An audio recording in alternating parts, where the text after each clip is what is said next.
Hi, welcome to the Coastal Business Channel. Today we're going to discuss a day in the life of a financial advisor. Now we're going to talk about the day in the life of this financial advisor. I do not know what anyone else does as a financial advisor the day in the life of, so I will just share with you mine. Mine is going to be slightly different probably than most financial advisors, or not, maybe not most. Maybe it's 50-50. I'm a morning person. I love to get up early in the morning. I like when the house is quiet. I make my coffee, I meditate, and then I can turn on the business news and get started and catch up on some emails for school or even work. Usually I don't have a whole lot of work emails in the morning. So what I do is, aside from getting up, making my coffee and meditating, I sit down at my desk and I look at the business news. So I have CNBC on in my office. That usually gives me any breaking news, lets me know what went on in the Asian markets, anything I need to know about first thing in the day. What's very nice is they will discuss what economic data is coming out. They'll usually have someone come on and give their opinion as to if the data is expected to be high or low and how the markets are going to react. At this point, I pretty much know how the markets are going to react when the data comes out.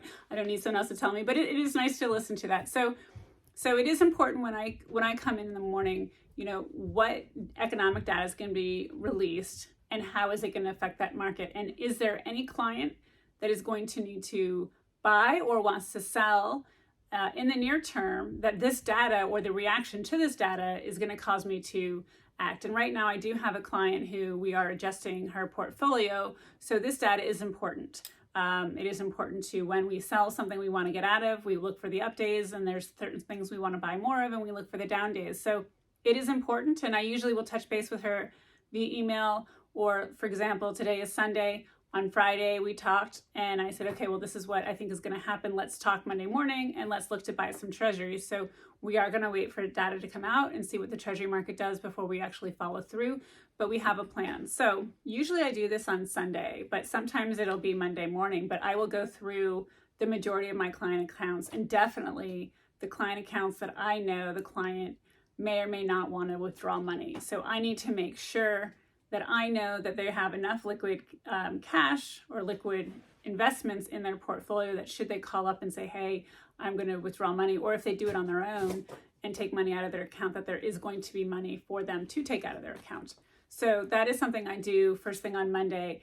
If I get an email on Monday, then I might do that on Tuesday, depending on information that I get from the clients. So in the mornings is usually when I have calls already lined up with existing clients. So in the morning, so Monday through Friday, if a client lets me know they want to talk, I try to line that up in the mornings. In the mornings, I know my kids are at school, and I can get stuff done. My kids start coming home from school around 2:30, and that's when it's less predictable if someone's going to walk in while I'm on the phone or what have you. I do work from home. I love that luxury. My main priority, my clients know that, Morgan Stanley knew that when I work there, is to be available to my kids. They're teenagers, so they don't really want me, but I want to make myself available. So I have chosen to work from out of my house. I do have an office with doors that lock if necessary. So in the morning is when I am either building a portfolio, doing research on a portfolio, talking to existing clients. I usually break for lunch at 12, try to do some yoga.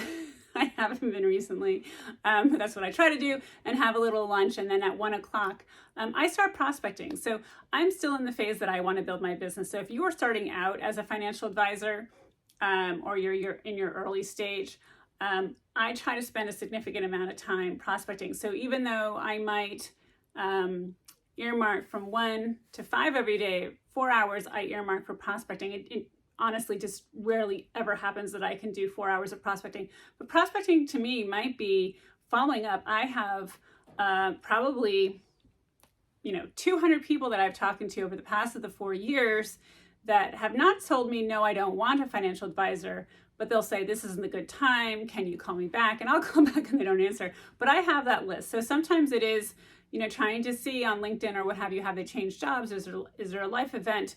Is there a way that I can leave a more personalized message?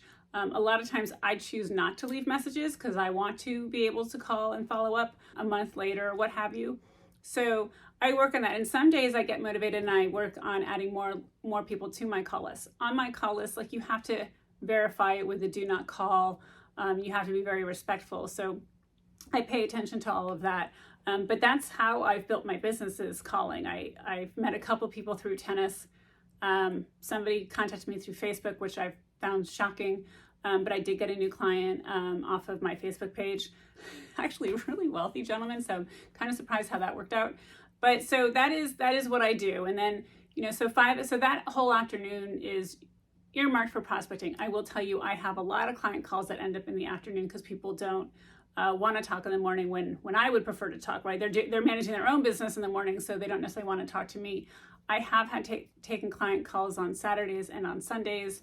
So 5 o'clock is usually when I end. I will tell you, I have clients in California. I do get that, 8 o'clock call my time. I take it.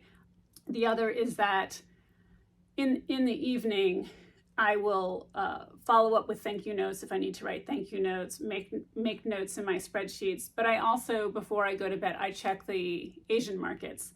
I felt in the past, when the market was up in COVID, I felt like the Asian markets really gave a clue as to what's going on in the US. Right now, I feel like the Asian markets are more reacting to what's going on in the US. So I'm not really getting a lot of information by looking to see what's going on in the Asian markets. But that's still my habit. I like to look at it right before I go to bed to see what's going on. So that's a day in the life. I will tell you, a lot of the important things are meeting with clients. I don't meet in person with clients a lot anymore because of COVID. It's probably once every other week.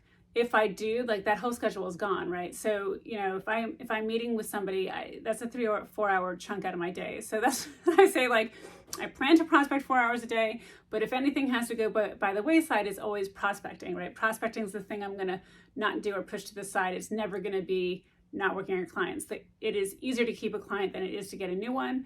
I become friends with my clients. I like my clients. I want them to know that I'm respectful of them and I'm responsive. So clients first, prospecting second, is what I would tell you. And that's really how I view it. So, my day is clients first. So anyway, so that's the day in life for me. I don't know what anyone else does. So hopefully there are other videos out there and you can see what another financial advisor does. It's really just not that difficult. I think a lot of it depends on, I'm a pretty fast processor of information. So building portfolios and all of that, I usually have in my mind. I take notes everywhere. I have a portfolio spiral pad that is all my notes on stocks that I like and what I don't like and what I'm looking for and all of that. So I always keep that running. I do generally manage one portfolio for clients, one equities portfolio for clients, but what percentage of their portfolio that is differs between client to client, right? So someone might be 20% equities and someone else might be 100% equities. But anyway, so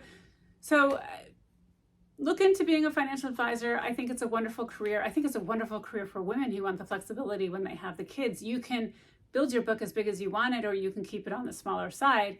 If you're at one of the, Morgan Stanley, Merrill Lynch, and they say, oh, you have to have this much assets under management, or you're not in our training program, go somewhere else. Go independent. I went independent. I made all of Morgan Stanley's goals while I was in the training program, but I'm independent and it's nice. I don't have any pressure to make any goals. No one's threatening to take away the revenue that I've earned. It's a very nice situation. Anyway, thank you very much for watching my video.